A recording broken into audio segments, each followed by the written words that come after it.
Hey everybody, welcome to the Snapcast. I'm Jerry, and I'm here to give you one of my 12 decks of Christmas. My choice was the 2010 Super Friends list with the Rise of the Eldrazi standard. It was the first deck that took me to a Day 2 in a Grand Prix, and I was very proud of it. Back then, 7 and 2 made Day 2 at Grand Prix, not, what is it now, 6 and 3. And I went 8 and 1 with it Day 1. Let's see here. The format as it stood right then and there was a lot of blue-white tap-out control, where we were playing copies of Everflowing Chalice to play big, explosive white cards, like as you see down here, Martial Coup. Let's see, the rest of the format was Jund. As you know it, Bloodbraid Elf, Blightning, Bituminous Blast, that whole crew.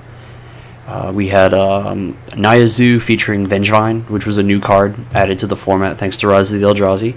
People love that deck. That deck also featured some Bloodbraid Elf, featured Cunning Spark Mage, which allowed you to use a couple copies of your Stoneforge Mystic alongside some Basilisk Collars. Attach it to the Spark Mage and it can kill anything just by tapping it, dealing 1 damage with Death Touch.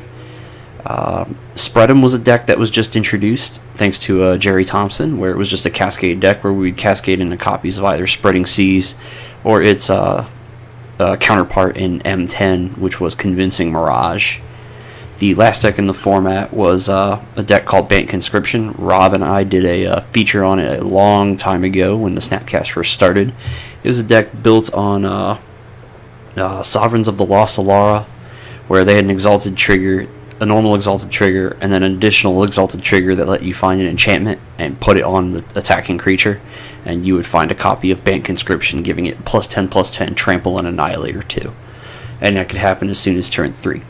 So this deck was relatively new to the format. It had a breakthrough at the Star City Games Open in Atlanta about 2 weeks before the Grand Prix, and some of the hallmarks of the deck are the abundance of Planeswalkers. At this time in Magic's history, Planeswalkers, we didn't know what we were doing. They didn't know how powerful they'd be. And this deck took advantage of the fact that all these Planeswalkers' combined abilities together created a board state that just could not be dealt with. It was just too much. Ajani Vengeant being able to keep a Vengevine tapped with his +1 ability was one of the biggest breaking points of the entire meta. Was Vengevine would come in, I would just play an Ajani, and that'll just stay tapped. You know, every single card in here created an answer.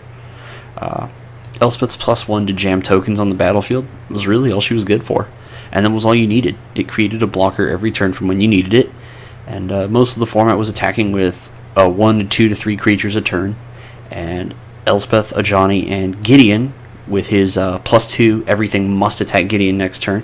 It all bought you enough time to set up your Jace the Mind Sculptor lock. With his +2 to Fate Seal the top of your opponent's deck, with knowledge of their hand and grinding them out, you can decide what they draw for the rest of the game and lead them to the -12, which will just kill somebody. We all know what the Planeswalkers do. We all know that these are all pretty much the most powerful ones besides Liliana the Veil. Let's see here. The creatures of the deck were Seagate Oracle, which was in Rise of the Eldrazi alongside Wall of Omens.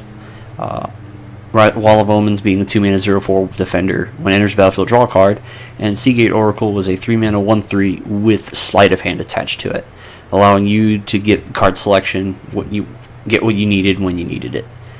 Spreading Seas was the cantrip we used. We did not use Ponder, even though it was legal. Spreading Seas was better because it interacted with Jund's mana base in an extremely negative way, and it cost them a lot of turns in order to set up from what they needed to do. Mana Leak was printed as the direct answer to Blightning in the format. It was printed in M10 again, and being able to counterspell and say pay 3 is relevant. And we had access to Path to Exile. We all know the power of this card. 1 mana, answer any creature. And in this deck, mana advantage is irrelevant because you're the deck with the biggest late game. Our mana base here is pretty simple. We had access to Zendikar fetches, which was pretty sweet. 3 plains, 3 islands, and a solo mountain. The solo mountain is just for the one of Ajani, to get one of the 3 Ajanis out. Celestial Colonnade, we had Worldwake Manland to beat face with, and Glacial Fortress, the original blue-white buddy land, which was printed in M10. As far as sorceries are concerned, we had Day of Judgment, which we all thought, this is a bad Wrath of God, it'll never see play. We were wrong. It saw all the play it needed to. And Martial Coup, which we took advantage of the fact that we went deep into the game, and we would pay pay 5 or greater almost every time with this, blow out the board, and then get a bunch of 1/1s. A lot of the mirror matches were relegated to who could resolve their second martial coup last. It was really awkward. Sideboard options. This is actually a real simple time to sideboard because we had direct color hate cards in Celestial Purge. Exiling black and red permanents was a big deal, especially with the Unearth mechanic featured in the Grixis part of the Shards of Alara block. Flash Freeze, another card, very powerful, countering Ritter Greenspell. 2 mana direct answer to Blightning, which was, if you can guess, a hallmark of the format. Negate was printed in the M10 core set as well. Pretty simple, self-explanatory. Being able to answer a non-creature for 2 mana is great. The 4th Day of Judgment when we needed it. And Relic of Progenitus was added to the sideboard as a 3-of to completely deal with Vengevine decks. The last card in the deck sideboard was a Baneslayer Angel. This was the first card to ever reach $100 in Standard, by the way. And its ability to block Broodmate Dragon, because it's a dragon, for no cost at all. And flying for a strike, lifelink for a 5/5, flyer for 5 is just super powerful. And, most of these decks, at the time, the original inception of the deck didn't have any creatures in it that mattered, so Jund would take out their Terminates, and you just slam in Baneslayer Angels.